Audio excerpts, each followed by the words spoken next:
আমি আমার খুতবার শুরুতে সূরা ইয়াসিন থেকে একটি আয়াত কারিমা তেলাওয়াত করেছিলাম। সূরা ইয়াসিন আমাদের অনেকের মুখস্থ আছে, ঠিক না ভাই? আমাদের অনেকের সূরা ইয়াসিন আমাদের মুখস্থ আছে। আর এই সূরা ইয়াসিনের ফজিলত আমরা অনেকেই জানি।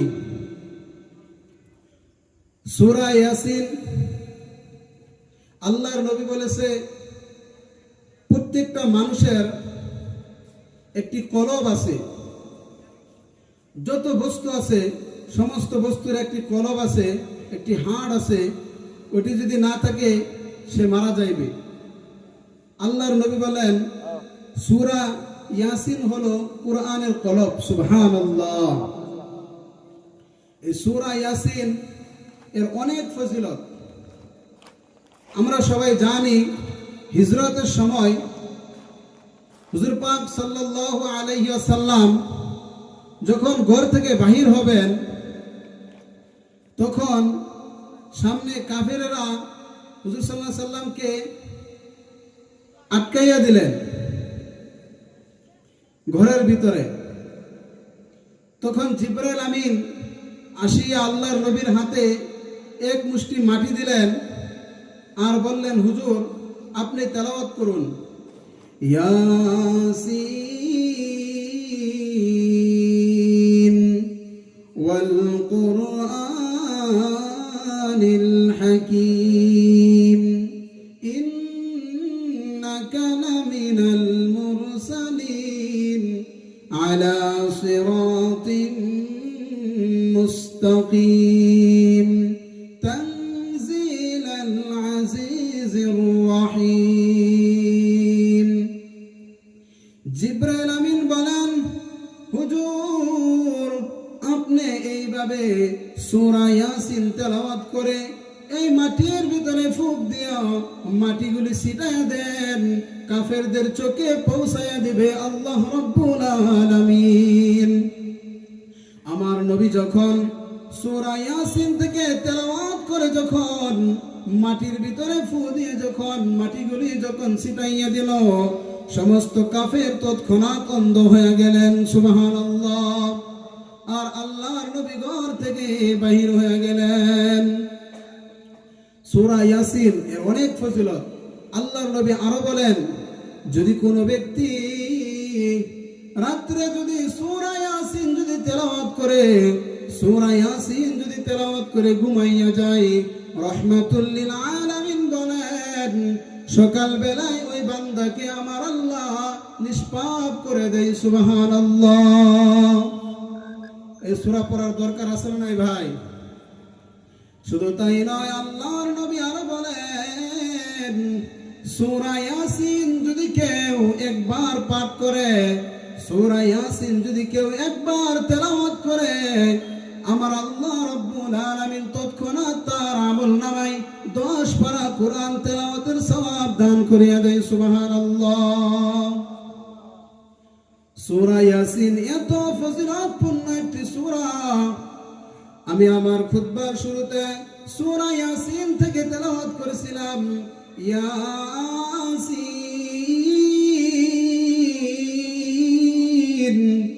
ওয়াল কুরআনিল হাকীম। ইয়াসিন এগুলোকে বলা হয় হুরুফুল মুকাত্তাআত। এগুলোর ব্যাখ্যার ব্যাপারে মুফাসসিরিনে কেরাম বলেন, এগুলোর ব্যাখ্যা একমাত্র আল্লাহ রাব্বুল আলামিনই জানেন। ইবনে আব্বাস রাদিয়াল্লাহু তাআলা আনহু বলেন, এগুলোর ব্যাখ্যা নবীও জানেন। সুবহানাল্লাহ। ওয়াল কুরআনিল হাকীম, আল্লাহ রাব্বুল আলামিন শপথ করলেন কুরআনে কারীমের। বিজ্ঞানময় আল্লাহ বলেন, বিজ্ঞানময় কুরআনের শপথ। আমার বিষয় যেটা, আল্লাহ বলেন বিজ্ঞানময় কুরআনের শপথ। আয়াত থেকে আমরা কি জানলাম? কুরআনে বিজ্ঞান আছে না নাই ভাই? অবশ্যই কুরআনে বিজ্ঞান আছে। আল্লাহ রাব্বুল আলামিন শপথ করলেন ওয়াল কুরআনিল হাকীম। এই ওয়াওটাকে বলা হয় ওয়াও আল কসমিয়া। আল্লাহ রাব্বুল আলামিন এই ওয়াও দিয়ে কুরআনের বিভিন্ন জায়গায় কসম করেছে। যেমন আল্লাহ বলেন ওয়াল আসর, সময়ের শপথ, ইন্নাল ইনসানা লাফি খুসর। এইভাবে আল্লাহ রাব্বুল আলামিন কোরআনের বিভিন্ন জায়গায় শপথ করলেন। আল্লাহ রাব্বুল আলামিন বলেন ওয়াত্তিন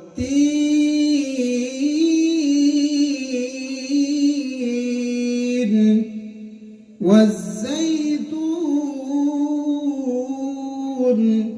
ওয়া তুরি সিনিন ওয়া হাযাল বালাদিল আমিন والشمس وضحاها والقمر إذا تلاها والنهار إذا جلاها والليل إذا يغشاها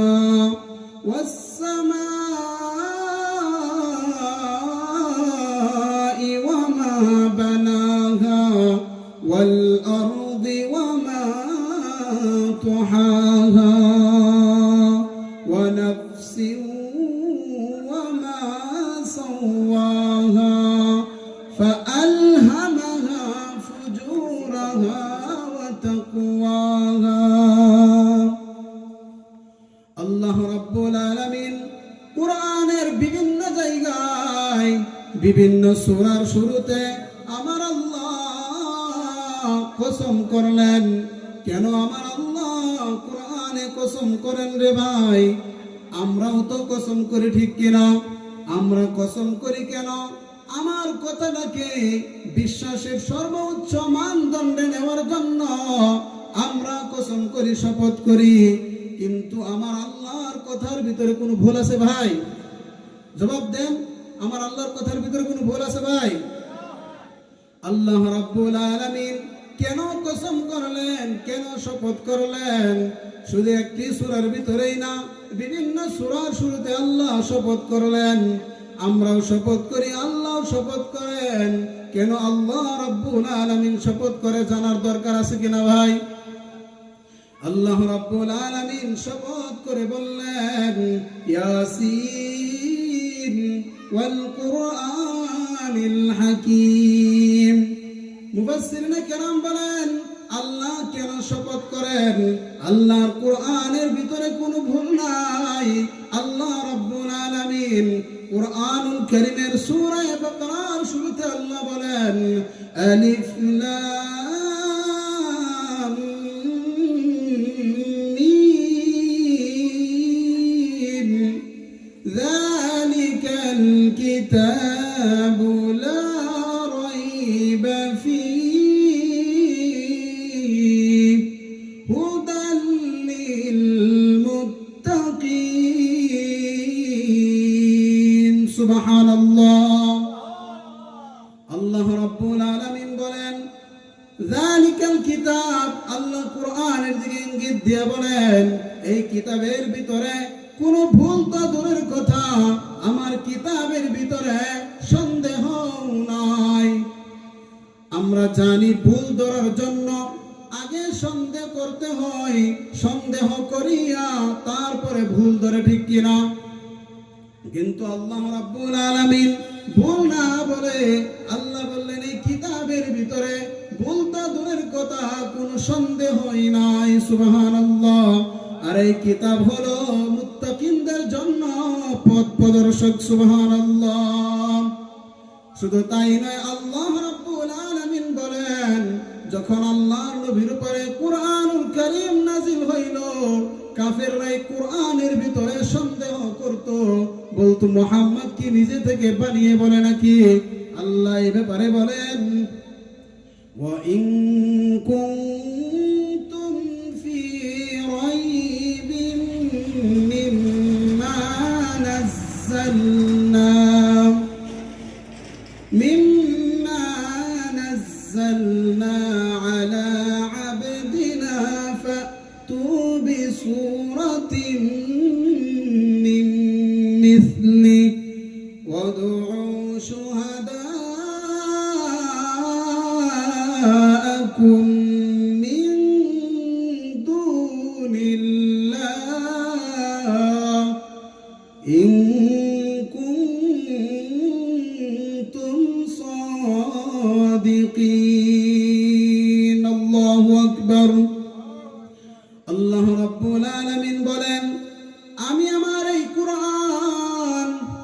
আমার বান্দার উপরে অর্থাৎ মুহাম্মদ সাল্লাল্লাহু আলাইহি ওয়াসাল্লামের উপরে আমি যে কোরআন নাযিল করলাম, আমি যে কোরআন নাযিল করলাম আমার বান্দার উপরে, এই কিতাবের ভিতরে তোমাদের যদি সন্দেহ হয়, এই কিতাবের ভিতরে তোমাদের যদি ডাউট হয়, তোমরা সূরা আলে ইমরান, সূরা বাকারার মতন বড় বড় সূরার দরকার নাই। আল্লাহ বলেন ছোট্ট একটি সূরাই তোমরা বানাও তো দেখি। আল্লাহ রাব্বুল আলামিন চ্যালেঞ্জ করে দিলেন গোটা পৃথিবীর মানুষকে। আল্লাহ বললেন তোমরা যদি না পারো, তোমরা যদি না পারো, জিন সম্প্রদায়কে নিয়ে আসো, আর পৃথিবীর যারা আছে সবাইকে নিয়ে আমার কোরআনের একটি সূরার মতো সূরা বানাইতে পারবে না। সুবহানাল্লাহ। আল্লাহ রাব্বুল আলামিন যখন এই চ্যালেঞ্জ দিয়ে দিলেন, তৎকালীন সময়ে আরব বিশ্বের সবচাইতে বড় কবি ছিল কবি লাবিদ বিন রাবিয়া। লাবিদ বিন রাবিয়া বলেন, আমি আল্লাহর চ্যালেঞ্জ গ্রহণ করলাম, আমি একটি কোরআনের মতো একটি কিতাব লিখব। নাউজুবিল্লাহ। যখন লাবিদ বিন রাবিয়া আবু জাহেলের নেতৃত্বে যখন লাবিদ বিন রাবিয়া একটি ঘরের ভিতরে, আবু জাহেল তাকে একটি ঘরের ভিতরে একটি গবেষণা ঘর তাকে বানাইয়া দিলেন। সেখানে বসে বসে তুমি কোরআনের মতো আরেকটি কিতাব লিখবে। যখন লাবিদ বিন রাবিয়া সেই ঘরের ভিতরে খাতা কলম হাতে নিয়ে যখন লাবিদ বিন রাবিয়া রাত্রে কোরআন লেখার জন্য বসে যায়, লাবিদ বিন রাবিয়া সারা রাত্র পার হয়ে যাইতেছে। লাবিদ বিন রাবিয়া কোরআনের একটি ছন্দ মিলাইতে পারে না। সুবহানাল্লাহ। কোরআনের আয়াত তো লিখবে দূরের কথা, কোরআনের একটি ছন্দ মিলাইতে পারে না। আল্লাহ রাব্বুল আলামিন কোরআনের যত আয়াত কারিমা আছে, আল্লাহ সমস্ত আয়াতের ছন্দ আল্লাহ মিলাইয়া বলেন। যেমন আল্লাহ বলেন, আর রহমান আল্লামাল কুরআন খালাকাল ইনসান আল্লামাহুল বায়ান আশ-শামসু ওয়াল কামারু বিহুসবান ওয়ান নাজমু ওয়াশ-শাজারু ইয়াসজুদান ওয়াশ-শামসি ওয়া দুহাহা ওয়াল কামারি ইযা তালাহা ওয়ান নাহারি ইযা জাল্লাহা ওয়াদ-দুহা ওয়াল লাইলি ইযা সাজা মা ওয়াদ্দা'আকা রাব্বুকা ওয়া মা ক্বালা ওয়ালাল আখিরাতু খায়রুল লাকা মিনাল উলা ওয়ালাসাউফা ইউ'তিকা রাব্বুকা ফাতারদা। আল্লাহ আরো বলেন, কুল আউযু বিরাব্বিন নাস মালিকিন নাস ইলাহিন নাস মিন শাররিল ওয়াসওয়াসিল খান্নাস আল্লাযী ইউওয়াসওয়িসু ফী সুদুরিন নাস মিনাল জিন্নাতি ওয়ান নাস। সুবহানাল্লাহ। আল্লাহ রাব্বুল আলামিন কোরআনুল কারীমের যত সূরা আছে সমস্ত সূরার সমস্ত আয়াতের ছন্দ মিলিয়ে আল্লাহ রাব্বুল আলামিন কোরআন নাযিল করলেন। লাবিদ বিন রাবিয়া সারা রাত্র পার হয়ে যায়, কোরআনুল কারীমের একটি ছন্দ মিলাইতে পারে নাই। শেষ পর্যায়ে কিতাবের ভিতরে লেখেন, লাবিদ বিন রাবিয়া মাথার চুলগুলি ছিঁড়ে ফেললো, তার দাড়ি মুছে ছিঁড়ে ফেললো, তার সারা শরীর ক্ষত বিক্ষত করে ফেললো। কিন্তু শেষ পর্যায়ে মক্কার গেটে লিখিয়া যায়, লাইসা হাযা কালামুল বাশার। সুবহানাল্লাহ। বলেন এটা মানব রচিত কোনো গ্রন্থ না, এটা নিশ্চয় আল্লাহ রাব্বুল আলামিনের কালাম। সুবহানাল্লাহ। ভাই এতে কি বুঝলাম? আল্লাহর কোরআনের ভিতরে কোনো সন্দেহ নাই, আর কোরআন নবী নিজে বানিয়ে বলেন নাই, যা বলেছেন আল্লাহ রাব্বুল আলামিন কোরআনুল কারিমে যা কথা আছে সমস্ত আল্লাহ রাব্বুল আলামিনের কথা। আল্লাহ বলেন ওয়ামা ইয়ানতিকু আনিল হাওয়া ইন হুয়া ইল্লা ওয়াহয়ু ইউহা, বলেন আমার নবী নিজে থেকে বানিয়ে কিছু বলেন নাই, যা আমি আমার নবীর মুখ দিয়ে বলাই আল্লাহর নবী তাই বলেন। তো আল্লাহ রাব্বুল আলামিন কোরআনের ভিতরে সন্দেহ নাই, কিন্তু আল্লাহ কেন শপথ করলেন? মূল কথা হইল ভাই, আমরা সন্দেহ করি মানুষকে বিশ্বাস করাবার জন্য, কিন্তু আল্লাহ মানুষকে বিশ্বাস করাবার জন্য আল্লাহ রাব্বুল আলামিন শপথ করেন নাই। আল্লাহ শপথ করেছে, মুফাসসিরিনে কেরাম বলেন আল্লাহ রাব্বুল আলামিন শপথ করার কারণ হইল আল্লাহ রাব্বুল আলামিন কথাটার গুরুত্ব মানুষদেরকে বোঝানোর জন্য আল্লাহ শপথ করেন। যেমন সূরা আসরের ভিতরে শপথ করলেন, আর আল্লাহ রাব্বুল আলামিন যে বিষয়টা নিয়ে শপথ করেন এই বিষয়টা অনেক দামি, আর যেই বস্তুকে নিয়ে শপথ করেন ওই বস্তুটাও অনেক দামি। এটা বোঝাবার জন্য আল্লাহ শপথ করেন। যেমন সূরা আসরের ভিতরে বলেন ওয়াল আসর, সময়ের শপথ। তো সময় আমাদের সবচাইতে ইম্পর্টেন্ট, ঠিক কিনা ভাই? সময় আমাদের সবচাইতে গুরুত্বপূর্ণ। তেমন আল্লাহ কোরআনে শপথ করলেন ওয়াত্তিন, তিন ফলের শপথ করলেন, ওয়াজ-জাইতুন, আল্লাহ যত বস্তুর শপথ করলেন সমস্ত বস্তু দামি। সেই ধারাবাহিকতায় আল্লাহ রাব্বুল আলামিন সূরা ইয়াসিনের ভিতর শপথ করলেন ওয়াল কুরআনিল হাকিম, এই কোরআনের শপথ করলেন। আল্লাহ বললেন বিজ্ঞানময় কোরআনের শপথ। আমরা এখন শুনবো কোরআনুল কারিমে বিজ্ঞান আছে কিনা। এই পৃথিবীতে যত গবেষক বলেন, যত দার্শনিক বলেন, যত বড় বড় ডক্টর প্রফেসর, যত বড় মানুষই বলেন না কেন, কেউ আল্লাহর কোরআন গবেষণা ছাড়া বিজ্ঞান হতে পারে নাই। বিজ্ঞানের জনক অ্যালবার্ট আইনস্টাইন, যাকে ফাদার অফ সায়েন্স বলা হয়, সেই father of science Albert Einstein যখন মারা গেল, তার বুক সেলফের উপরে সর্বপ্রথম আল্লাহ রাব্বুল আলামিনের কোরআন পাওয়া গেল। সুবহানাল্লাহ। সে কিন্তু খ্রিস্টান ছিল, তারপরেও আল্লাহ রাব্বুল আলামিনের কোরআন সে গবেষণা করত। অ্যালবার্ট আইনস্টাইনের যত বিজ্ঞানী তথ্য সে আবিষ্কার করেছে বেশিরভাগ আল্লাহর কোরআন থেকে বলেছে। সুবহানাল্লাহ।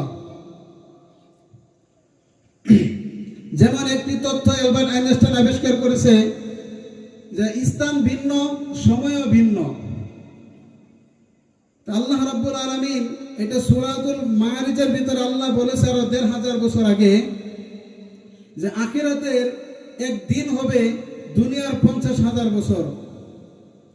আর সে বলল কয়েকদিন আগে যে স্থান ভিন্ন, সময়ও ভিন্ন হয়ে যায় সেখানে।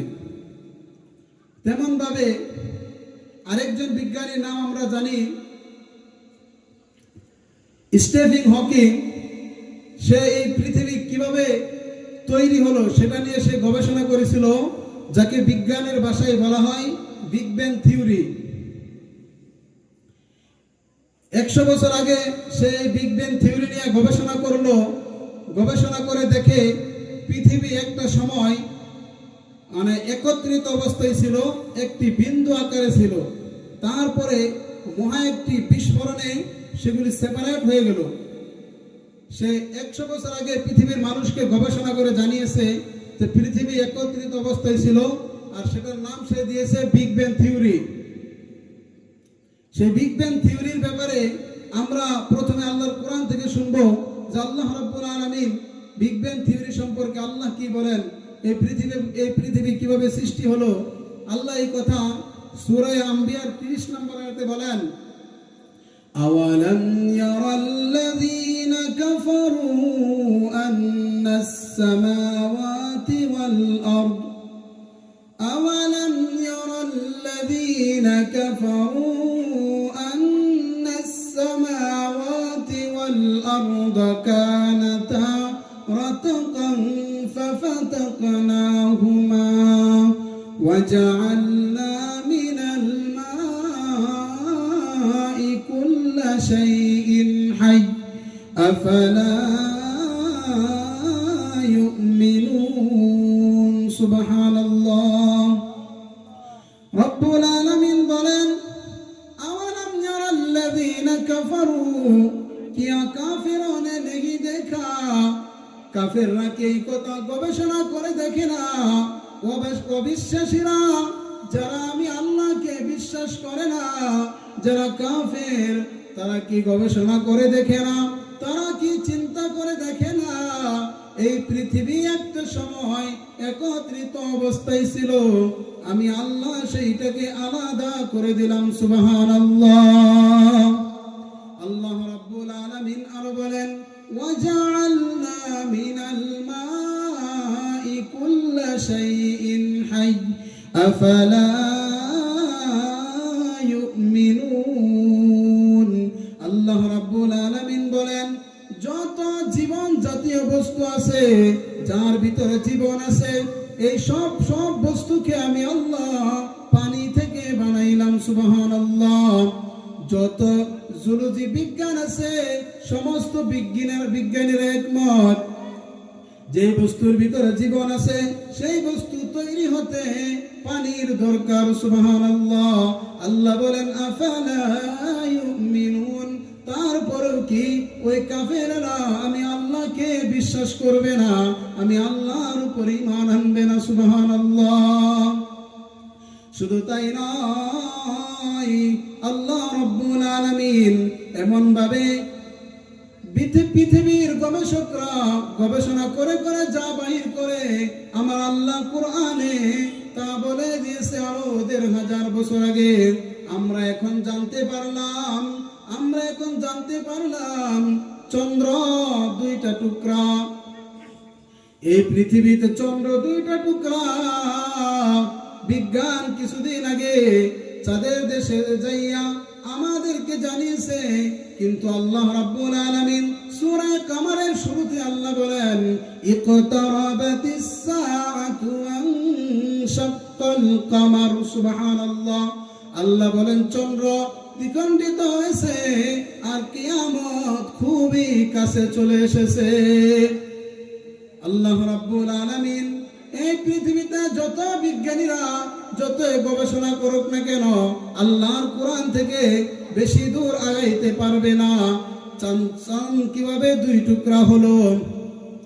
আল্লাহর নবী একদিন, আল্লাহর নবী যখন দিনের দাওয়াত দেয়, আল্লাহর নবী যখন দিনের দাওয়াত দেওয়ার জন্য বাহির হইলেন, কাফেরেরা আবু জাহেলের নেতৃত্বে ৭০,০০০ ইহুদি কাফের আল্লাহর নবীকে বললেন, হে মুহাম্মদ সাল্লাল্লাহু আলাইহি ওয়াসাল্লাম, তুমি যদি চাঁদটাকে যদি দুইটা টুকরা করে দেখাইতে পারো, আমরা তোমাকে নবী বলে মেনে নিব, আর যদি না দেখাইতে পারো, আমরা তোমাকে নবী বলে মানতে পারবো না। এমন সময় আমার নবী আল্লাহ রাব্বুল আলামিনের দিকে আমার নবী রুজু হলেন, আর এমন সময় জিবরাইল আমিন এসে বললেন, নবী চিন্তার কোনো কারণ নাই, আপনার হাত মুবারক, আপনার আঙ্গুল মুবারক চাঁদের দিকে দিয়া আপনি একটি নাড়া দেন, আল্লাহ রাব্বুল আলামিন চন্দ্রটাকে দুই ভাগ করে দিবে। সুবহানাল্লাহ।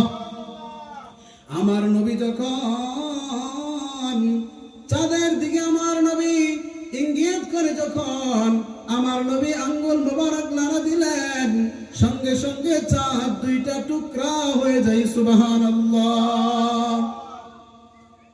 তারপরে ওই জায়গার ভিতরে ৭০,০০০ ইহুদি সঙ্গে সঙ্গে কালিমা পড়ে মুসলমান হয়ে যায়। সুবহানাল্লাহ। আবু জাহেল বলেন, আমি ওইটা বিশ্বাস করতে পারলাম না, মুহাম্মদ সাল্লাল্লাহু আলাইহি সাল্লাম তোমাদের সবাইকে নজরবন্দি করেছে। নাউজুবিল্লাহ। বলে, তোমাদের সবাইকে জাদু করেছে। এমন সময় বিদেশ থেকে যখন আবু জাহেল বলেন, আমি আগেই মানতে পারবো না, বিদেশে যারা আছে তারা যদি এসে বলে আমরা এই ঘটনা দেখেছি, তারপরে আমি বিশ্বাস করব। কিছুদিন পরে যখন বিদেশ থেকে মানুষ যখন মক্কার জমিনে গেলেন, আবু জাহেল সবাই তাকে জিজ্ঞাসা করলো, তোমরা কি দেখেছো চাঁদ দুইটা টুকরা হয়েছে? বলেন হ্যাঁ হ্যাঁ আমরা দেখেছি চন্দ্র দুইটা ভাগ হয়েছে। কিতাবের ভিতরে লেখেন আল্লাহর নবী যখন আঙ্গুল মুবারক ইশারা দিয়ে চাঁদ দুইটা টুকরা করেছিলেন, চাঁদের দুইটা টুকরার মাঝখানে হীরা পর্বত দেখা গিয়েছিল। সুবহানাল্লাহ। তারপরও আবু জাহেল মানতে পারলো না। আবু জাহেল কালিমা পড়ে নাই, আবু জাহেল ইসলাম ধর্ম গ্রহণ করে নাই। তারই ধারাবাহিকতায় এই পৃথিবীর জমিন থেকে যখন নীল আর্মস্ট্রং যখন চাঁদের দেশে গেলেন, চাঁদের দেশে যাইয়া দেখেন চাঁদের মাঝখানে একটি ফাটা আছে, চাঁদের মাঝখানে একটি ফাটা। নীল আর্মস্ট্রং এই ফাট দেখিয়া তার চোখের পানি ছেড়ে দেয়। সে বলে আহারে, আমি তো কোরআনে গবেষণা করে দেখেছিলাম, কোরআনে পড়েছিলাম চাঁদ দুইটা টুকরা আছে, আসলেই তো দেখি চাঁদ দুইটা টুকরা হয়ে গেছে। এই বলিয়া নীল আর্মস্ট্রং যখন পৃথিবীতে আসলো, পৃথিবীতে আসিয়া হাজার হাজার মিডিয়া তার সামনে দাঁড়িয়ে বলেন তুমি চন্দ্র দেশে কি দেখেছো জলদি বলো। নীল আর্মস্ট্রং ডাক দিয়ে বলেন আমি চন্দ্র দেখেছি, যা দেখেছি আমি বলার আগে আমি কালিমা পড়ে মুসলমান হয়ে গিয়েছি। সুবহানাল্লাহ। সবাই বলে নীল আর্মস্ট্রং এই কথা তুমি আর বলিও না, এই কথা তুমি আর বলিও না, তোমাকে তো সরকার ছাড় দিবে না। এই বলিয়া আল্লাহর কোরআন তারা যখন গবেষণা করলো, দেখে কোরআন তারা যা গবেষণা করে আজকে বাইর করে আল্লাহ রাব্বুল আলামিন আরো ১৫০০ বছর আগে কোরআনে তা বলে দিয়েছে। এমন ভাবে আমরা জানি আমাদের হাতের ভিতরে একটি ছাপ রয়েছে, যাকে ইংরেজিতে বলা হয় ফিঙ্গারপ্রিন্ট। মানুষের হাতের ভিতরে একটি ছাপ আছে, মানুষের হাতের ভিতরে একটি ছাপ আছে, একটি আইডেন্টিটি আছে। এটা মানুষ আজ থেকে 50 বছর আগে মানুষ জানতো না। একজন বিজ্ঞানী এটা গবেষণা করে বাহির করেছে মানুষের হাতের ভিতরে একটি ছাপ আছে। আর এই কথা আল্লাহ রাব্বুল আলামিন সূরা কিয়ামার ৩ এবং ৪ নম্বর আয়াতে আল্লাহ বলেছে আরো ১৫০০ বছর আগে। কিভাবে আল্লাহ রাব্বুল আলামিন কোন ক্ষেত্রে বললেন যে মানুষের হাতের ভিতরে ছাপ আছে? আল্লাহ রাব্বুল আলামিন বলেন আয়াহসাবুল ইনসানু আল্লান নাজমা ইযামাহ বালা কাদিরিনা আলা আন নুসাউইয়া বানানা। সুবহানাল্লাহ। আল্লাহ রাব্বুল আলামিন বলেন ওই মক্কার জমিনে কাফিররা একটা সময় বলছিল আমরা যখন মরে যাব, আমরা যখন পচে যাব, আমাদের হাড় হাড্ডি যখন মাটির সাথে মিশে যাবে, আল্লাহ রাব্বুল আলামিন কেমন করে আমাদেরকে জিন্দা করবেন? আল্লাহ কি সেটা পারবেন নাকি? যখন এই বলে প্রশ্ন শুরু দিলেন আল্লাহ রাব্বুল আলামিন তৎক্ষণ সময় আল্লাহ বললেন মানুষ কি মনে করে তার হাড় হাড্ডি আমি একত্রিত করতে পারবো না, তার হাড্ডিগুলো আমি একত্রিত করতে পারবো না, একসাথে জোড়া দিতে পারবো না, অর্থাৎ তাকে চিন্তা করতে পারবো না। আমি আল্লাহ এটা তো পারবোই। আমি আল্লাহ তাদের হাতের আঙ্গুলের অগ্রভাগগুলি শনাক্ত করতে আমি আল্লাহ সক্ষম। সুবহানাল্লাহ। সেই আয়াত সে গবেষণা করে পাইল যে মানুষের হাতের ভিতরে দাগ আছে, রেখা আছে। আর এই পৃথিবীতে এখন 8 কোটি মানুষ আছে। যত মানুষের পৃথিবীতে আছে একজনের হাতের আঙ্গুলের ছাপ আরেকজনের হাতে মিলে না। সুবহানাল্লাহ। বিজ্ঞানীরা যা গবেষণা করে একটু মিলিয়ে দেখেন, যা বিজ্ঞানীরা আজকে গবেষণা করে পৃথিবীর মানুষকে জানাইলো আল্লাহ রাব্বুল আলামিন তা বলে দিয়েছে আরো ১৫০০ বছর আগে। কোরআন কত দামি গ্রন্থ। এইভাবে অনেক আয়াত বিজ্ঞানের সাথে রিলেটেড, অনেক আয়াত আল্লাহ রাব্বুল আলামিন বিজ্ঞান সম্পর্কে বলেছে। আল্লাহ বলেন আমার এই কোরআনকে তোমরা কেন গবেষণা করো, কেন কোরআন নিয়ে তোমরা গবেষণা করো না, কেন কোরআন নিয়ে তোমরা রিসার্চ করো না, কেন তোমরা কোরআন গবেষণা করো না, কেন কোরআন নিয়ে রিসার্চ করো না? কোরআন এমন একটি দামি গ্রন্থ, এই পৃথিবীতে যত গ্রন্থ আছে সমস্ত গ্রন্থের লেখক হলো মানুষ। আর আল্লাহ রাব্বুল আলামিনের কালাম, যেটাকে বলা হয় কালামুল্লাহ, সুবহানাল্লাহ, আল্লাহর কালাম। তেমন ভাবে এই কোরআন যদি কোনো মানুষে যদি কোরআন তেলাওয়াত করে, যদি কোনো মানুষে যদি কোরআনের সাথে তার জীবনকে ফিটিং করে, আমরা দেখি কাঠের রিয়াল তার কোনো দাম নাই। আমরা দেখি কাঠ সাধারণভাবে তার কোনো দাম নাই। যখন এই কাঠটি রিয়াল হয়ে গেল, হিন্দু বৌদ্ধ এই পৃথিবীতে যত ধর্মের অনুসারী আছে, যত মানুষ আছে, তাদের পায়ে যদি লাগে সর্বপ্রথম সালাম করে, সুবহানাল্লাহ। আল্লাহ রাব্বুল আলামিন এটাই বুঝাইতে চাই, বান্দা তাকাইয়া দেখো, একটি কাঠের কোনো দাম নাই, একটি কাঠের কোনো দাম নাই। যখন কাঠটা কোরআনের সাথে লাগলো, তার নাম হয়ে গেল রিয়াল। যখন তা মানুষের পায়ে লাগে, সঙ্গে সঙ্গে সালাম করতে বাধ্য হয়ে যায়। আল্লাহ বুঝাইতে চাই, বান্দা তোমরা যদি কোরআনের সাথে লাগো, কোরআনকে যদি গবেষণা করো, কোরআন যদি রিসার্চ করো, কোরআন যদি তেলাওয়াত করো, কোরআনের আইন অনুযায়ী যদি তুমি তোমার জীবনকে চলাইতে পারো, কোরআনকে যদি তুমি তোমার পথ প্রদর্শক বানাইতে পারো, কোরআনকে যদি তোমার গাইড বই বানাইতে পারো, আমি আল্লাহ তোমার দাম বাড়িয়ে দিব, সুবহানাল্লাহ। এই পৃথিবীতে যত বড় বড় বিজ্ঞানী বলেন না কেন, কেউ আল্লাহর কোরআন গবেষণা ছাড়া বিজ্ঞানী হতে পারে নাই। কেউ আল্লাহর কোরআন গবেষণা ছাড়া কেউ বিজ্ঞানী হতে পারে নাই। আল্লাহর নবীর যতগুলো সুন্নাত আছে, সমস্ত সুন্নাতের ভিতরে বিজ্ঞান আছে, সমস্ত সুন্নাতের ভিতরে মানুষের জন্য কল্যাণ আছে, মানব জাতির জন্য কল্যাণ আছে। আমাদের ইসলাম ধর্মের যত ইবাদত বলেন না কেন, সমস্ত ইবাদতের ভিতরে মানব জাতির উপকার আছে, সুবহানাল্লাহ। এই পৃথিবীতে বিজ্ঞানীরা গবেষণা করে দেখলো, এই পৃথিবীর ভিতরে 100% মানুষ হার্ট অ্যাটাকে মারা যায়। কিন্তু যত মানুষ মারা যায়, সমস্ত 70%